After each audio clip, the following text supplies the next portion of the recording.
حضرت سیدنا امام حسین رضی اللہ تعالیٰ عنہ کی شہادت کے حوالہ سے یہ اجتماع ہے۔ امت مسلمہ کچھ آزمائشوں کا شکار ہے، کچھ ہمارے ذہن اس طرح کے ہو گئے، عام آدمی سے لے کر بڑے آدمی تک کہ کوئی بات بڑی جلدی ہمارا ذہن قبول ہی نہیں کرتا۔ کسی دوسرے کی طرف جانا یا کوئی اور بات کرنا یہ تو بڑی لمبی بات ہے، عام جو سادی باتیں ہیں وہ بھی ہمارے ذہن مشکل سے قبول کرتے ہیں۔ چونکہ شکوک اتنے ڈال دیے گئے ہیں، شک اتنا پیدا کر دیا گیا ہے، تفریق اتنی ہے، بدگمانی اتنی ہے، بری سوچ اتنی زیادہ ہے، بڑی مشکل ہے لوگوں کا کچھ چیزوں کو قبول کرنا۔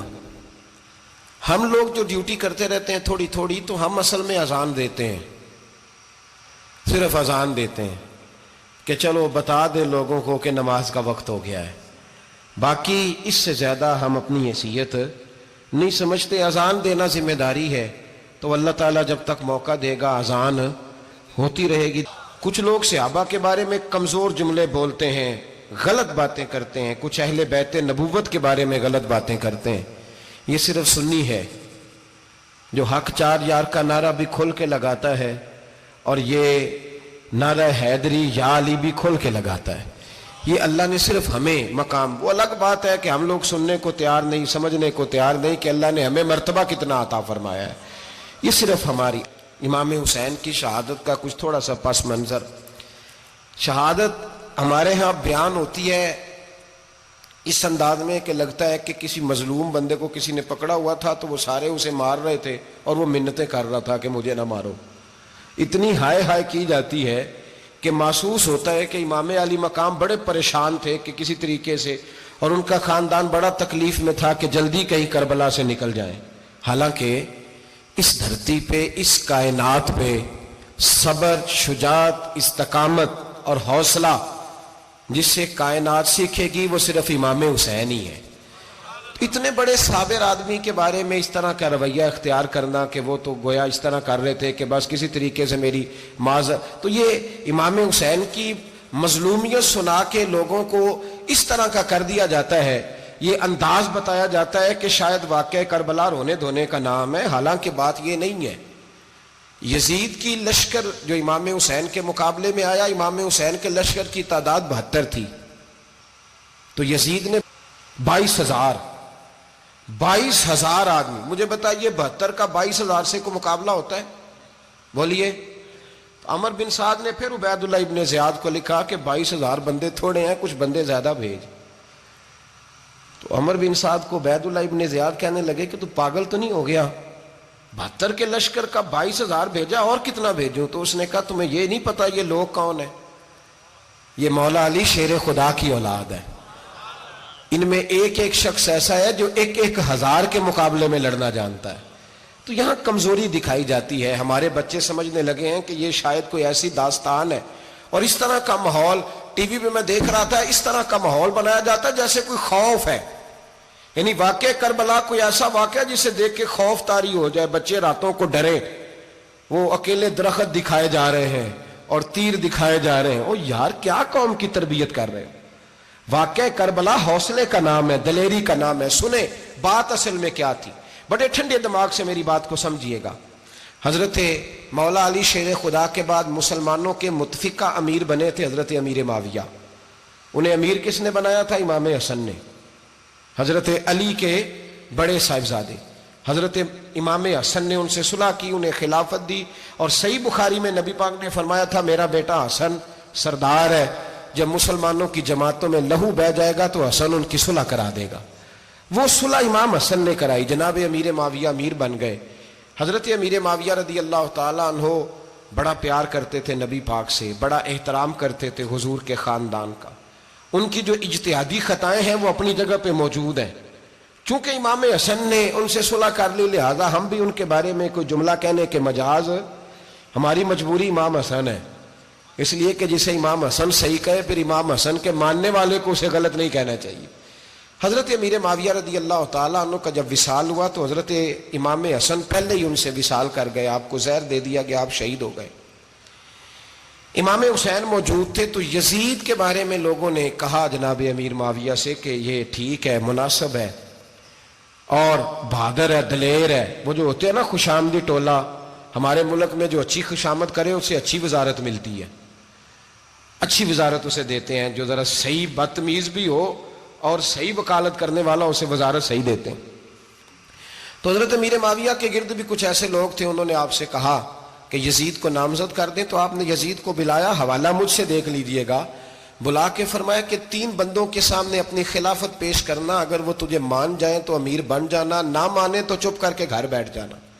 وہ 3 بندے کون ہیں؟ جناب عبداللہ ابن عباس، حضرت عبداللہ بن زبیر اور امام حسین رضی اللہ تعالیٰ عنہ. یہ وصیت فرمائی جناب امیر معاویہ. ہوا یہ کہ یزید جب امیر بنا نا، 2-3 چیزیں ہوتی ہیں جب کسی بندے کو قابو کرنا ہوتا ہے، 2-3 4-5 چیزیں ایسی ہوتی ہیں جس سے بندہ قابو آتا ہے. تو اس نے بھی فوری طور پہ، یزید نے دیکھا میرے لیے مسئلہ کیا بن سکتا ہے. ولید بن عتبہ اس وقت مدینے کا گورنر تھا. یزید نے اس کو خط لکھا کہ امیر عرب کا رواج آج بھی ہے کہ جب تک نئے خلیفہ کی بیعت نہیں ہو جاتی پرانے کے انتقال کی خبر ہی نہیں دیتے، اس کو رکھے رکھتے ہیں. یہ ان کا طریقہ ہے. وہ کہتے ہیں کہ ولی عہد اچھی طرح قبضہ کر لے پھر بتائیں گے.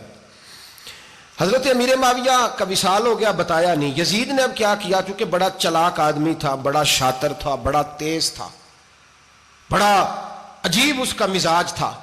یہ چلاک لوگ زندگی میں ہمیشہ دھوکہ کھاتے ہیں. چلاکیاں انسان کو گراتی ہیں اور اتنا منہ چھیل جاتا ہے کہ منہ پہچانا ہی نہیں جاتا. بندہ اپنے آپ کو رب رسول کے حوالے کر دے تو اللہ بڑی بہترین جزائیں عطا کرتا ہے. یہ لوگ تیزی دکھاتے ہیں بعض. تو یزید بھی تیزی دکھانے والا تھا. اس نے ولید کو خط لکھا کہنے لگا کہ فوری طور پہ عبداللہ ابن عباس کو بلاؤ اور اسے کہو میری بیعت کریں. یہ جو بیعت ہوتی تھی نا، یہ بھی سن لے کیا ہوتی تھی. یہ بیعت حلف ہوتا تھا. حلف کہ میں اللہ رسول کے نام پہ حلف دیتا ہوں کہ میں یزید کی اطاعت کروں گا، میں اس کے خلاف کوئی بغاوت نہیں کروں گا. یہ بیعت لوگ سمجھتے ہیں کہ بس ہاتھ پکڑنے کا نام بیعت تھا. اس بیعت کا متبادل جمہوری ملکوں کے اندر ووٹ آیا ہے، اس کا متبادل لفظ. تو کہا بیعت کرے. حضرت عبداللہ ابن عباس کو بھی بلاؤ، عبداللہ بن زبیر کو بھی بلاؤ، امام حسین کو بھی بلاؤ. امام حسین آدھی رات کے وقت بیٹھے تھے مسجد نبوی میں، چونکہ 5 نمازوں کی آپ امامت کرتے تھے. ہن اللہ خیر کرے جڑا نماز پڑھائے ہو مولوی تو جڑا ٹل پائے ہو پیر، جڑا مہینہ نہ نہائے چھوٹا پیر تو جڑا 6 مہینے نہ نہائے ہو بڑا پیر. کہتے بابا پہنچے ہیں، کڑے چھڑے جو پہن لیے. بھائی امام حسین تو نمازیں پڑھاتے تھے، مولا علی تو نمازیں پڑھاتے تھے، مسجد کے خطیب تھے. اب اس کو تو مولوی کہہ دیا جاتا ہے بیچارے کو. تو ملنگ کون ہوتا ہے جی؟ کہتے جڑا کپڑے کٹ پائے. کیا تماشا ہے، قوم جدھر دل کرتا ہے نکل جاتی ہے. امام حسین نماز پڑھا کے عشاء کی بیٹھے تھے جناب عبداللہ بن زبیر. عبداللہ بن زبیر کون تھے؟ یہ نبی پاک صلی اللہ علیہ وسلم پھپھی کے پوتے تھے اور جناب صدیق اکبر کے نواسے تھے. حضرت عبداللہ بن زبیر اور جناب زبیر بن عوام عشرہ مبشرہ صحابی ہیں، ان کے بیٹے تھے. بہت زیرک آدمی تھے. یہ بھی امام حسین کے پاس بیٹھے تھے. عبداللہ ابن عباس بھی تھے جو حضور کے چچا کے بیٹے ہیں، اس امت کے پہلے مفسر ہیں قرآن پاک. یہ لوگ بیٹھے تھے. تو ولید نے ایک بندہ بھیجا، اس نے آ کے کہا جناب آپ کو گورنر صاحب نے بلایا ہے. تو عبداللہ بن زبیر کہنے لگے حسین اس وقت بلانے کی بات سمجھ میں نہیں آئی. تو امام حسین بڑے بصیرت والے تھے، اللہ نے بصیرت دی تھی. کہنے لگے عبداللہ آپ کو سمجھ نہیں آئی، مجھے سمجھ آ گئی ہے، امیر معاویہ وصال کر گئے اور یہ ہمیں جو بلایا گیا ہے نا، یہ یزید کی بیعت کے لیے بلایا گیا ہے. تو کہا پھر آپ آدھی رات کو نہ جائیں، آپ کے لیے خطرہ ہوگا. تو امام حسین فرمانے لگے خطرہ حسین کو نہیں ہوتا، حسین کو خطرہ نہیں. کہا پھر بھی آپ مہربانی کریں ذرا احتیاط سے جائیں. تو جناب عبداللہ ابن زبیر نے، عبداللہ ابن عباس نے 14 بندے نیزے دے کے، تلواریں دے کے امام حسین کے ساتھ بھیجے اور کہا کہ امام حسین اگر اس نے کوئی غلط ملت بات کی نا، زبردستی بیعت کرنے کا کہا، تو آپ بس کوئی ایک بات اونچی آواز میں کر دینا، یہ سپاہی پیچھے آ جائیں گے. امام حسین ان 14 بندوں کو لے کے گورنر ہاؤس پہنچ گئے. جب آپ وہاں پہنچے اس نے بتایا، اس نے کہا جی حضرت امیر معاویہ انتقال کر گئے اور آپ نے یزید کی بیعت کرنی ہے. تو امام حسین فرمانے لگے میں چھپ کے بیعت نہیں کروں گا. مجمع لگاؤ، جمعے والے دن اعلان کرو. جو طریقہ ہے حضرت ابو بکر صدیق کا، جو طریقہ ہے حضرت عمر فاروق کا، جو انداز حضرت عثمان غنی کا ہے، جو مولا علی کا ہے، سر عام اعلان کرو. اگر ساری دنیا یزید کی بیعت کرے گی تو میں بھی تیار ہوں. تم مجھ سے بیعت لے کے پھر لوگوں کو بتانا چاہتے ہو کہ حسین بیعت کر رہے ہیں تو تم کیوں نہیں کر رہے؟ میں عام آدمی نہیں ہوں لہذا چھپ کے بیعت نہیں کرتا. جب یہ بات کی نا تو ولید بڑا نرم دل تھا اور امام حسین کی شان کو جانتا تھا. وہ جانتا تھا یہ نبی پاک کا خاندان ہے. اس نے کہا جی مجھے تو حکم تھا، باقی آپ حضور کے نواز ہیں، میں کر کچھ. وہاں ایک بڑا بدبخت شخص بیٹھا تھا، عبد الملک بن مروان. وہ ولید سے کہنے لگا کہ اگر حسین آج تمہارے ہاتھ سے نکل گئے تو تمہارے لیے بہت بڑا مسئلہ کھڑا ہو جائے، انہیں جانے نہ دینا، یا بیعت کراؤ یا ان سے کہو جنگ کے لیے تیار ہو. تو امام حسین رضی اللہ تعالیٰ عنہ کے کانوں میں آواز گئی تو فرمانے لگے ابن مرجانہ، اگر تیرے اندر جرت ہے تو آ سامنے حسین کے، اس کے کانوں میں باتیں نہ کر، کانا پھوسی نہ کر، باہر آ میدان میں، شرارت نہ کر، باہر آ، میں تمہیں ابھی بتاتا ہوں کہ حسین سے مقابلہ کرنے کا انجام کیا ہے. یہ کہہ کہ امام حسین باہر نکلے، اپنے بھائی محمد بن انفیہ کو بلایا، عبداللہ بن زبیر، عبداللہ ابن عباس، ڈھیر سارے لوگ اکٹھے ہو گئے. فرمایا یہ معاملہ ہے، اب کیا کرنا ہے. یاد رکھیں ووٹ برادری کا نہیں ہوتا، ووٹ برادری کا نہیں، ووٹ دین کا ہوتا ہے. جو بندہ دین کے، ملت کے، مذہب کے معیار پہ پورا نہ ہوتے اسے حکمت کے تحت بھی ووٹ دینا جائز. ہاں یہ بات سچی ہے تو بہرحال سچی ہے، یہ یاد رکھ لے. ہمارے ووٹ سے کوئی ایم این اے، ایم پی اے جتنے ظلم کرے گا، ووٹ دینے والا اس کے ظلم میں شریک ہوگا، بالکل 100%. یہ لکھ لیں بات. ہم اس وقت بڑی جلدی، پتہ نہیں ہمیں کیا مسئلہ ہو جاتا ہے، اتنی مصیبت انہیں نہیں بنی ہوتی، نہیں یہاں بنی ہوتی ہے. خدا کا خوف کریں. امام علی مقام ووٹ ہی مانگ رہا تھا نا یزید، اور پھر اس نے بڑے بڑے لالچ دیے. اس نے کہا کہ آپ 5-4 صوبے ہیں جس کی گورنری مرضی رکھ لیں، دولت آپ کی مرضی کی. تو پھر آج ہمیں بھی لوگ مشورہ دیتے ہیں، کہتے ہیں مسجد میں سیاست نہیں ہونی چاہیے. میں نے کہا کیا کریں، یہ امام حسین ہمیں مجبور کر گئے، کوئی نہ کوئی بات کرنی پڑ ہی جاتی ہے. امام علی مقام نے فرمایا چھپ کے ووٹ کی بات، بیعت کی بات نہیں ہو سکتی. آپ نے جا کے لوگوں سے مشورہ کیا تو وہ کہنے لگے حضور وقت ابھی مناسب نہیں ہے، آپ اس طرح کریں یہاں رکیں، ہم مکے سے، عراق سے، کوفے سے لوگوں کو بلاتے ہیں، یہاں ایک بڑی مجلس مشاورت قائم کرتے ہیں. امام حسین فرمانے لگے اگر تم مشاورت قائم کرو گے تو ولید اور عبد الملک بن مروان وہ تو جنگ کرنے کو تیار ہے، اور نبی پاک نے فرمایا ایک مینڈا ہوگا جس کی وجہ سے مدینے کی گلیوں میں لہو بہے گا. فرمانے لگے میں وہ بکرا، وہ مینڈا نہیں بننا چاہتا. کہا پھر آپ کیا کریں گے؟ تو امام حسین رو پڑے، فرمانے لگے میں مدینہ چھوڑ جاؤں گا لیکن مدینے کی حرمت پامال نہیں ہونے دوں گا. امام علی مقام آدھی رات کے وقت نکلے. سیدہ فاطمہ کا دروازہ ایک اس دن تھا جس دن حضرت مولا علی کوفے چلے گئے، اور دوبارہ آج تالا لگا جب امام حسین نکلے. آپ جنت البقیع کے پیچھے کھڑے ہو کے حضور کا روضہ دیکھنے لگے. اس وقت گنبد تو نہیں ہوتا تھا، روضہ دیکھنے لگے. نانا تیرے کرم کے خزینے کی خیر ہو، میں جا رہا ہوں تیرے مدینے کی خیر ہو. سارا خاندان لے گئے، مکے تشریف لے گئے. حج کے ایام قریب آنے والے تھے. امام حسین نے وہاں لوگوں سے باتیں کی. جب امام حسین وہاں سے پہنچے تو کوفے سے خط آنے لگے. کوفہ حضرت علی کا دارالخلافہ تھا، وہاں آپ کے محبین، پیار کرنے والے ڈھیروں تھے. انہیں خط لکھے کہ حضور آپ چپ کر کے بیٹھے ہوئے ہیں اور ہمارے اوپر یزید مسلط ہو گیا ہے. آپ اگر میدان میں نہیں نکلیں گے، آپ نہیں آئیں گے تو ہم اللہ کی بارگاہ میں شکوہ کریں گے کہ کوئی ہماری کمان کرنے کو تیار ہی نہیں ہوا. اور وہ خط 1 2 3 نہیں آئے، وہ خط اتنے تھے کہ 3 بوریوں میں بھرے تھے امام حسین نے، 3 بوریوں میں. اب مجبوری ہو جاتی ہے، حق کے لیے کئی دفعہ بات کرنا مجبوری ہوتی ہے. اگر نہیں کرے گا تو پھر اس کو بھی قبر میں جواب دینا پڑے گا. امام علی مقام رضی اللہ تعالیٰ عنہ نے مکے میں اب لوگوں کو جمع کیا مشورے کے لیے. ہر بندے نے کہا حضور وہ بلا تو رہے ہیں پر اپنے وعدوں کے پکے. بڑے کم لوگ ہوتے ہیں، بڑے کم لوگ. جسے زندگی ہو پیاری وہ یہیں سے لوٹ جائے. میرے قافلے میں شامل کوئی کم ظرف نہیں ہے. بڑے کم لوگ ہوتے ہیں جو ارادوں کے، وعدوں کے ہمیشہ ساتھ چلنے کے پکے ہوتے ہیں، ورنہ بڑے لوگوں کو گرمی لگنے لگتی ہے، بڑے لوگوں کی مشکلات آتی ہیں. بڑے لوگ ایسے ہوتے ہیں جن کی مجبوریاں بن جاتی.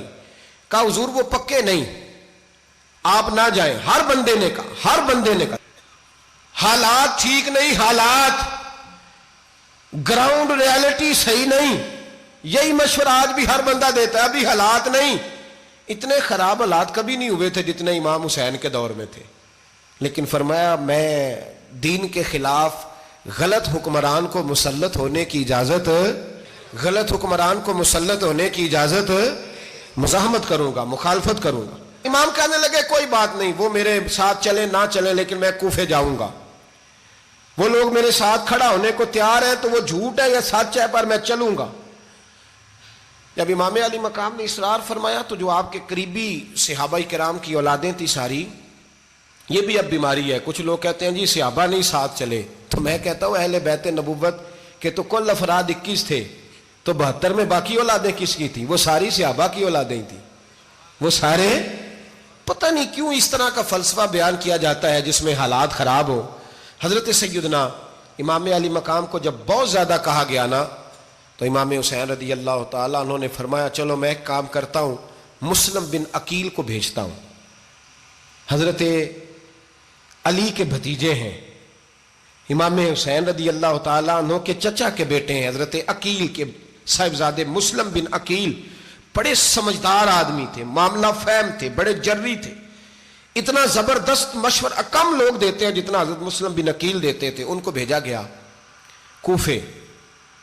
اب اس میں بڑی تفصیل ہے، وہ اپنے 2 بچے بھی لے گئے۔ جب وہ کوفے پہنچے نا تو کوفے پر جناب نعمان بن بشیر کی حکومت تھی، آپ گورنر تھے اور اہل بیت سے بڑی عقیدت رکھنے والے، نرم رویہ۔ عبید اللہ ابن زیاد کوفے کا گورنر نہیں تھا، یہ کسی اور علاقے کا تھا۔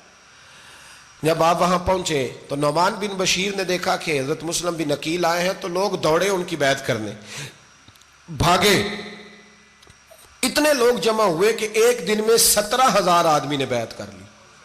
تو تم پتہ ہے نا جڑا الیکشن لڑتا ہوں راتی جیت کے سوندا ہے، وہ فاتح ہوتا ہے، ہر روز جیتتا ہے، پتہ اسی دن چلتا ہے جس دن الیکشن کا ریزلٹ اناؤنس ہوتا ہے۔ 17,000 آدمی ایک دن آیا۔ اب وہ جو امام مسلم بن عقیل کے وہاں نعرے لگانے والے تھے کہنے لگے حضور یہ پہلے دن کی کارکردگی ہے، 2-4 دن میں دیکھیے کیا ہوتا ہے۔ 2-4 دن میں کیا ہوا، 40,000 آدمی نے بیعت کر لی۔ اب وہ 40,000 بندہ تیار ہو گیا۔ ادھر سے جو یزید کے وفادار تھے انہوں نے خط لکھا یزید کو کہ تو نے بڑا نرم آدمی گورنر بنایا ہے اور 40,000 بندہ چلا گیا حسین کی طرف، اگر ایک دن مسلم بن عقیل اور رہے تو جو تمہارا گورنر بیٹھے ہیں نا جناب نعمان بن بشیر، ان کو گورنر ہاؤس سے نکال کے مسلم بن عقیل قبضہ کر لیں گے، تو چپ کر کے بیٹھا ہے۔ یزید بڑا تیز تھا، اس نے ایک آدمی گھوڑے پہ دوڑایا۔ عبید اللہ ابن زیاد ایک اور علاقے کا گورنر تھا پر بڑا ظالم سا بدماش تھا، بڑا سخت گیر آدمی تھا۔ اس کو کہا کہ تو پہلے ایک صوبے کا گورنر ہے، جا تجھے دوسرا صوبہ بھی دیا، اس طرح کار فوری طور پہ کوفے پہنچ اور جا کے مسلم بن عقیل کو گرفتار کر، جو آدمی ان کا ساتھ پھر بھی دے اسے قتل کر دے۔ اس نے کیا کیا، وہ آدھی رات کو آیا، منہ چھپایا، جبہ پہنا، لوگ سمجھے امام حسین آ گئے۔ بہت سارے لوگوں نے اس کے نعرے بھی لگائے۔ وہ چپکے سے داخل ہوا اندر، اور چپکے سے داخل ہو کے اس نے سب سے پہلا کام یہ کیا کہ نعمان بن بشیر رضی اللہ عنہ کو معزول کیا، کوفے کے گورنر ہاؤس پہ قبضہ کیا۔ پھر اس نے اسی وقت سوئے ہوئے سرکردہ لوگ، جس طرح ایک گاؤں کا چودھری دوسرے کا محلے میں قبیلوں کے جو لوگ تھے چودھریوں کو بلایا، کچھ کو سزائیں دیں، کچھ کو سخت کہا، کچھ کو ان کے عیب گنوائے کہ وہ تمہارا فلانا مسئلہ پھر خراب کر دوں گا، بلیک میل کیا۔ صبح ہونے تک حالات اگر تم نے میرے قابو میں نہ کیے تو یاد رکھنا بڑا مشکل ہوتا ہے حق پہ کھڑا ہونا، بڑی چیزیں لوگوں کو یاد آتی ہیں، اللہ جانتا ہے، پہلے کچھ ہوتا ہے بعد میں معاملہ کچھ ہوتا ہے۔ حضرت مسلم بن عقیل کے ساتھ جس دن عبید اللہ ابن زیاد آیا 40,000 کا لشکر تھا، اگلے دن صبح ہوئی، اگلے دن تو یہ حال ہو گیا کہ آپ جب کوفے کی جامع مسجد میں زور کی نماز کے لیے گئے تو 5-7 ہزار آدمی نماز پڑھنے آیا، اور جب مغرب کا وقت آیا تو لوگوں نے چند ہزار لوگ رہ گئے، نماز کی نیت باندھی۔ ایک مسئلہ بھی سمجھ میں آئے گا، لوگوں نے نماز کی نیت باندھی تو حضرت مسلم بن عقیل امامت کر رہے ہیں، ہاتھ باندھے ہوئے ہیں، تو بہت سارے لوگوں نے پیچھے ہاتھ چھوڑ دیے۔ ایک بندے نے دوسرے سے پوچھا وہ ہاتھ کیوں نہیں باندھتے؟ کہنے لگے اگر عبید اللہ ابن زیاد کے کسی بندے نے دیکھ لیا نا تو ہم اسے کہیں گے ہم تو نماز پڑھ ہی نہیں رہے تھے، ویسے ہی کھڑے تھے، ہاتھ ہی نہیں باندھے سرے سے۔ جب نماز کی امامت باندھی تو 10-11 صفیں تھیں، جب مسلم بن عقیل رضی اللہ تعالیٰ عنہ نے سلام پھیرا تو پیچھے بندہ ہی کوئی نہیں تھا۔ حضرت مسلم بن عقیل کو گرفتار کیا گیا۔ عرب کا رواج تھا دشمن کو سخت سزا دیں تاکہ باعث عبرت بنے، بہت اونچا